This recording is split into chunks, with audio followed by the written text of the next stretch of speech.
Los protagonistas del acontecer regional en Mesa de Noticias. Bueno, lo que ha sido también este año estuvo marcado por el trabajo que tuvo la comisión investigadora de la Cámara de Diputados en torno al delito del robo de madera, una comisión que ya terminó su labor, pero que esta semana además ya se conoció este informe que emanó desde la comisión con también el tema de las recomendaciones para poder ahí entregarlas. Para poder conversar acerca de este tema, una de sus integrantes era la diputada por el Distrito 21, Flor Baiza, quien ya tenemos conectada a nuestro locutorio virtual y le damos la bienvenida. Hola, diputada, bienvenida, buenos días. Hola, buenos días, Ángela, Leslie. Buenos días, diputada. Bueno, ¿cómo ha estado esta semana? También ha sido importante desde el punto de vista de conocer este informe que emanó de esta comisión que, como lo hemos hablado en otros momentos también en torno al programa, ha relevado desde el punto de vista de cómo el delito de robo de madera también está directamente relacionado además con los hechos de violencia que ocurren ahí en la macrozona sur y también poner el ojo también en este delito que en años anteriores no había sido tan relevante en la agenda. Sí, bueno, sí, muchas gracias a ustedes también por dar este espacio para comentar sobre esto. Y efectivamente, uno de los temas o de los efectos importantes de esta comisión, más allá del trabajo que se realizó, de toda la información que se recabó, las propuestas, en fin, fue también esto considerarlo y darle una relevancia efectivamente de nivel nacional. Nosotros siempre dijimos y veníamos ya sufriendo esto, bueno, de hace muchos años, pero los últimos 2, 3 años, esto se ha intensificado y lo que pretendíamos, a lo menos yo y parte de los integrantes de la comisión, era que esto fuese un tema que tomase una relevancia nacional, desgraciadamente, porque significa que los efectos son muy altos también negativamente. Entonces, eso puso una atención en un tema que no se consideraba como tenía la envergadura que tenía, y de hecho llegamos a que una vez iniciada la comisión, a lo menos hasta cerca del mes, ya se logró tener la ley de robo de madera, que era lo que siempre se señalaba que había un impedimento porque no teníamos la tipificación de este delito, y por lo tanto ahí se conjugó el esfuerzo de nosotros desde el Parlamento, que es lo que tenemos, las herramientas que tenemos de legislar, pero cuando también el proyecto determinado llega desde el Ejecutivo y se le da la urgencia que se requería, y se complementó con este trabajo la investigadora, que sin duda fueron, bueno, casi 30 sesiones, que puso, como digo, el énfasis y se convocó a todas las instituciones relacionadas con el tema desde lo público y desde lo privado también. Se conversó con las víctimas, con los afectados, y por lo tanto logramos ahí tener una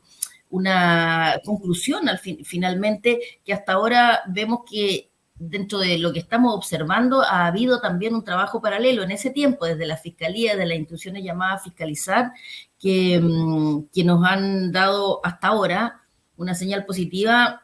en recuperar la confianza también en las instituciones cuando se trata de impartir justicia, porque ya han caído varios de los cabecillas de las bandas, y vemos lo que ocurrió antes de ayer con la detención de Mijael Carbone, que es uno de los, digamos, más importantes personas en estas bandas de robo de madera a través del crimen organizado. Pero bueno, eso es una parte, porque eso no significa que esto se haya desarticulado 100%, ni mucho menos todavía. Pero ya hay una señal desde el Estado de Chile, a través de todas sus instituciones, que hay una decisión y hay un trabajo que es coordinado y en sintonía para poder lograr los resultados que hasta ahora vemos, y que vayan bajando y que vaya bajando este delito, que no es un delito amateur, es un delito que está absolutamente profesionalizado ya y con un grado de financiamiento detrás y de preparación y de tecnología, diría yo, que hasta ahora el Estado no había sido capaz de enfrentarlo. Diputada, usted misma lo ha mencionado, este año se han dado pasos importantes justamente para agarrar una de las hebras que afecta justamente a la macrozona sur, porque tiene muchas afectaciones, esta es una de las importantes que desencadena otro tipo de hechos. ¿Cómo se sigue avanzando justamente ya en 2023, pensando en ese año legislativo, desde justamente la política pública, las leyes? ¿Cómo se sigue? ¿Qué tienen pensado? ¿Qué se ha podido conversar entre pasillos? Y no solamente quizás con quienes participaron en la comisión, sino que con otros parlamentarios. ¿Cómo se va avanzando justamente para robustecer esto y que finalmente estos grupos y este tipo de actividad quede cada vez más atrapado en pequeños espacios, que no tenga tanto aire como tenía quizás hace 6 meses? Bueno, eso es el objetivo finalmente en el mediano largo plazo, porque este es un efecto que hoy día estamos todos concentrados en ello y porque podríamos pensar incluso que por la presión que se ejerce a través de la comisión, como dije, con la invitación y la citación a los diferentes servicios del Estado y de alguna manera estamos ahí fiscalizando el rol, se está reaccionando y respondiendo solo en este momento y eso no nos deja para nada tranquilos. Yo lo dije, lo he dicho en estos días, aquí estamos haciendo hoy día una persecución y esperamos una sanción que sea acorde con la gravedad de los hechos en las investigaciones que están ya en curso, partiendo por las medidas cautelares que hoy día ya hay una cierta, yo diría, unificación de criterio entre fiscales de Araucanía y de acá, del Biobío, en donde el comienzo quedaban en prisión, en libertad condicional los detenidos y hoy día ya hay una prisión preventiva que han quedado, por lo menos no han tenido que presentar nuevamente una apelación al fallo de primera instancia para que quedarse en prisión preventiva. O sea, quiero decir que con esto ya hay un entendimiento de que esto es una cuestión gravísima y que las medidas, en el caso de las cautelares, lo menos tenían que ir acorde con ello. Entonces, ahí fue como una señal que nos dimos cuenta al inicio, cuando pasó el primer detenido en Arauco, que no había no se estaba entendiendo que esto era tan grave. Entonces, bueno, yo siento que ahora sí ya se instaló esto, pero por supuesto que tenemos que seguir haciendo mucho más porque esto no va, como dije, estos son faenas para robar madera, dicho por la propia fiscal Cartagena. El monto, el capital que se requiere para instalarse con el grado de profesionalismo que, insisto, están haciendo. Recordemos que estos son más de 100 millones de dólares, son 80.000 camionadas, son 2.500 o algo así hectáreas. Entonces, eso significa a lo menos 1.000 millones de pesos o por ahí. Y eso no lo tiene una persona que roba en una camioneta, que hace un robo por necesidad, como algunos pretendieron en algún minuto instalar esto como una especie de Robin Hood, sino que al revés, es una cuestión organizada, un crimen organizado. Entonces esto es potente. Y tan potente es que no van a quedar tranquilos solo porque se detienen algunos de los cabecillas. Entonces, ¿qué es lo que tenemos que seguir haciendo ahora? Es esto no porque se terminó la comisión, a lo menos yo, vamos a seguir muy de cerca cuál es el accionar y cuál es el proceder y cómo se está insistiendo en lo que es primero la fiscalización, luego la persecución y la sanción, pero sobre todo la prevención, porque lo que no tiene que ocurrir es que esto vuelva a retomarse después en unos meses, pare un poco, porque hoy día sí ha habido una disminución y después vuelva a reflotar. Y si no es a través del robo de madera,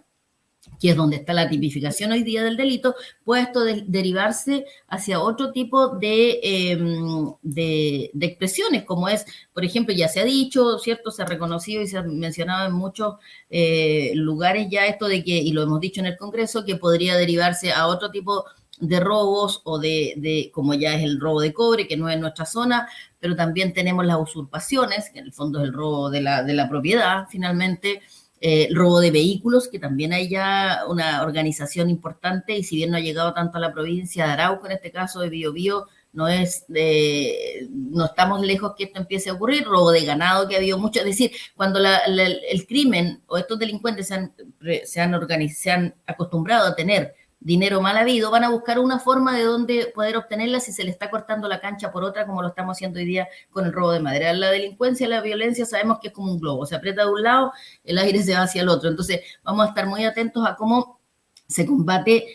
cualquiera de las expresiones de crimen organizado en donde se le coarte el derecho a las personas a vivir en paz. Ahora, todavía nos queda mucha pega por hacer, tenemos que ir viendo todavía las sanciones, tenemos que ir viendo cómo finalmente esto llega, ojalá, a cero, y eso todavía no ha ocurrido, si bien se ha reducido y se han dado señales hoy día desde el Estado. Y yo quiero decir que cuando en el fondo, simplemente un buen chileno, cuando se quiere, se puede. Aquí antes se ve, o no hay peor ciego el que no quiere ver. Se veían los camiones que pasaban por todos los días con madera robada y no se fiscalizaba, o sea, y como que nadie los veía porque no se fiscalizaban y no se les hacía frente. Hoy día hay una decisión y una convicción de hacerle frente y a mí me queda una relativa tranquilidad en el deber cumplido cuando hicimos esta comisión, cuando nos atrevimos con valentía a enfrentar estos hechos y por lo tanto estamos viendo resultados que si bien no son 100% satisfactorios, sí nos dejan una esperanza en que el camino en que el accionar va por el camino correcto. Ahí este informe también, diputada, entrega una serie de recomendaciones, también ligadas a una entrega mayor de recursos, tanto hacia la Fiscalía como al trabajo policial. ¿Qué es lo que destacaría también dentro de lo que deja este informe y dentro de las acciones también que se tienen que tomar a futuro y que sale también de todas estas sesiones que tuvieron como comisión? Sí, bueno, con plata se compran huevos, como se dice, y nosotros dijimos ahí muy claramente que se necesitan, cuando hablamos de fiscalización y de investigación,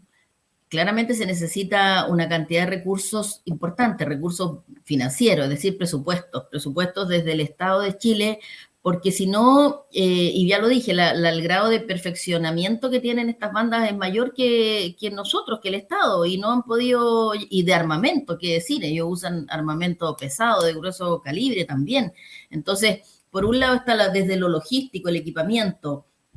cámaras de alta tecnología, cámaras térmicas, qué decir de los drones, los teléfonos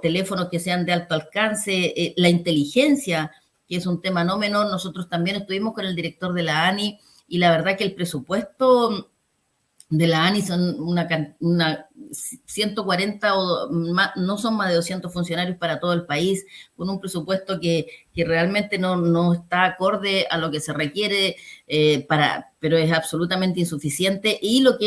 todo lo que es tecnología, vehículos, forma de trasladarse, cómo llegar a los lugares más apartados, cómo responder de manera rápida, oportuna. Se necesita, como digo, recursos en ese sentido, pero también se necesita mayor recurso humano, que tenemos una cantidad de insuficiente. Estoy hablando de los servicios llamados a controlar y hacer la revisión y cuando se trata de la trazabilidad de la madera, como es CONAF y como es el Servicio de Impuestos Internos. Y luego llegamos, cuando se trata de la investigación, de la prevención y el control y fiscalización, y cuando se trata de la sanción, obviamente que desde el Ministerio Público estamos con muy poco personal, los fiscales especializados en la materia, que lo hemos dicho muchas veces, se necesitan. Eso significa un cambio de ley también, pero se necesita contar con recursos para ello. Entonces, necesitamos más recursos, por supuesto, vamos a seguir en ello porque todavía no son lo suficientes, pero sí necesitamos tener una convicción y una decisión desde el Estado en su conjunto y partiendo por lo que es la decisión política también de enfrentar esto que hasta ahora lo hemos logrado. Ahora eso vamos a seguir en ello porque es un flagelo demasiado dañino y que hasta ahora se dejaba hacer simplemente, pero hoy día los delincuentes, los que están a cargo de estas bandas ya saben que no es gratis y que no es impune, o no va a ser, aún no hay sanción, pero que el Estado de Chile está volviendo a estar presente en la provincia de Arauco particularmente, porque lo que había era una ausencia del Estado. Cuando ninguna de las instituciones llamadas a controlar esto actúa, es porque no hay Estado. Y hoy día el Estado está volviendo a hacer su labor, y más aún cuando hay un estado de excepción, en donde hay la capacidad a través de las Fuerzas Armadas para que concurran también a apoyar y prestar apoyo a los que tienen que fiscalizar. Y me refiero en este caso sobre todo a impuestos internos, y hay que hacer una modernización del Estado ahí en general, en todo lo que es los software, la informática, cómo ellos se ponen en línea para que no haya la burla de presentar un plan de manejo de 10 hectáreas, por ejemplo, y sacan madera equivalente a 100, 200, 300, hasta 1000 hectáreas, como ocurrió con el caso de la detención de Carbones, que llevaba no sé qué cantidad de metros rumas que no daban para un predio del cual se estaba presentando el mismo plan todo el tiempo. Diputada, bueno, estamos hablando con la diputada Flor Pais acerca de estos ya resultados de la comisión investigadora por robo de madera y también haciendo un poco de balance respecto del trabajo realizado durante este año respecto a esta temática. Diputada, nos queda muy poquito tiempo, usted sabe que en la radio se nos pasa pero volando cuando hablamos temas que realmente nos preocupan, y esta semana también se aprobó por parte del Senado una nueva extensión del estado de excepción ahí en la macro zona sur. Es la 14ª vez que ya se extiende esta medida. ¿Usted quiere que siga? ¿Le parece demasiado que ya prácticamente vamos a pasar un año? Sí, se queda poco para que ya sea un año que la zona esté bajo esta medida. ¿Cuáles son sus impresiones al respecto? Mire, hoy día yo tengo un estado de excepción es por naturaleza excepcional, y hoy día no es excepcional y se ha transformado en algo permanente, y no hemos mantenido en esto que ya empieza a perder la efectividad del estado de los resultados en el estado de excepción. Ahora hay que decirlo, y se lo he dicho a la ministra, lo he dicho en la sala reiterativamente cada vez que hemos aprobado un nuevo estado de excepción. Ahora, de que es una herramienta y un instrumento que ha tenido resultados positivos, los ha tenido. Ha logrado bajar los ataques y los atentados, los ha logrado bajar. En cuanto hemos llegado a una reducción hasta del 46% en promedio, mezclando los diferentes tipos de atentados. Pero esta baja se ha estancado. En los últimos 2 meses, casi 3 diría yo, fue con el cambio de la ministra Toá y de un tiempo más, que esto se estancó. Entonces también le hemos dicho al gobierno, y yo particularmente, esto ya está perdiendo efectividad, por lo tanto lo que necesitamos, más allá del estado de excepción, que debe corregirse, y por eso hice el hincapié antes con también lo que es el banda de crimen organizado, porque el estado de excepción ya no tiene que ser con esta limitación, porque aunque se le cambió el nombre, pero sigue siendo acotado, porque no están copando todo el territorio, y no hay una cantidad suficiente de efectivos armados o de fuerzas armadas prestando apoyo, y tampoco hay rondas constantes y permanentes, porque por ejemplo para el robo de madera no puedes hacer fiscalización solo a ciertas horas, porque el delincuente va y sabe a qué horas no están haciendo y simplemente siguen cometiendo sus delitos. Entonces tiene que ser permanente, es decir, hay que mejorarlo desde la operatividad, por supuesto que hay que hacerlo. ¿Es una herramienta que sirve? Sí, pero hoy día lo que más necesitamos nosotros es un plan concreto, que no, el gobierno no puede quedarse solo con presentarnos el estado de excepción. Aquí esto del robo de madera surgió en gran medida porque nosotros presionamos a través de la comisión investigadora, o sea, desde el Parlamento, pero el Ejecutivo está absolutamente al debe en presentar un plan concreto en donde respalde a las víctimas y a las Fuerzas Armadas en su accionar. Ahora, antes de ayer el estado de excepción estuvo al borde que fracasó. Y la votación no se había visto tan estrecha como hasta ahora. ¿Y por qué? Porque mis colegas del norte y muchos del sur también apoyaron a los colegas del norte en respecto a que por qué en el norte no se aplica el estado de excepción cuando la crisis de crimen organizado ahí es brutal, tremenda. Las fronteras están prácticamente sin ningún control y eso hace que incluso esas personas que han llegado a Chile a delinquir han pasado por todo el territorio nacional, incluyendo nuestra zona, Arauco, Araucanía, los lagos, los ríos, donde también muchos de ellos están infiltrados en estos grupos y están cometiendo delitos. Entonces, ¿qué es lo que dijimos? Mi forma de pensar fue, 2 errores no hacen un acierto, porque yo no puedo quitarle el derecho que tienen los habitantes que yo represento a estar de alguna manera un poco más protegidos por proteger a otros. Entonces, aquí lo que se tiene que ver, porque esto ya, lamentablemente, el crimen organizado es un problema que no es de una zona del norte ni del sur, es un problema de todo el país, y el gobierno tiene que asumirlo. Para el próximo estado de excepción, la verdad, que lo voy a pensar bastante mejor, y van a estar más difíciles las cifras en cuanto a votos para el gobierno. Así que esperamos que lleguen con un plan que sea distinto, que sea algo innovador a lo que ya se ha hecho, porque ellos fueron los que criticaron siempre, que estábamos haciendo siempre lo mismo, que se hacía lo mismo en los gobiernos anteriores. Llegaron ellos y no han cambiado nada. Al revés, hemos tenido que nosotros presionar y generar agenda de seguridad prácticamente desde el Parlamento. La diputada del Distrito 21, Flor Baiza, hablando acá en Mesa de Noticias acerca de lo que ha sido el trabajo de la Comisión Investigadora en robo de madera y también lo que tiene que ver con estos hechos de violencia en la macrozona sur. Muchas gracias, diputada, por estar junto a nosotros en este día viernes. Gracias, diputada. Gracias a usted, gracias Ángela, Leslie, que tengan una feliz Navidad y a todos los auditores igualmente, dentro de lo posible, con todo lo que nos está ocurriendo, pero igualmente con esperanza y generosidad hacia el prójimo. Muchas gracias. Igualmente, diputada. Bien, ahí la teníamos a la diputada Flor Baiza. Si llegaron quizás al final de la entrevista, en un ratito más, www.elconquistadorconcepcion.cl y claro, la 14ª vez que se extiende el estado de excepción, se combina con el trabajo que se hizo en la comisión investigadora. Claro, vamos a ver qué nos trae 2023 respecto a esta temática. Sí, debería haber novedades, porque si no, claro, de excepción no tiene nada este estado. No, ya no.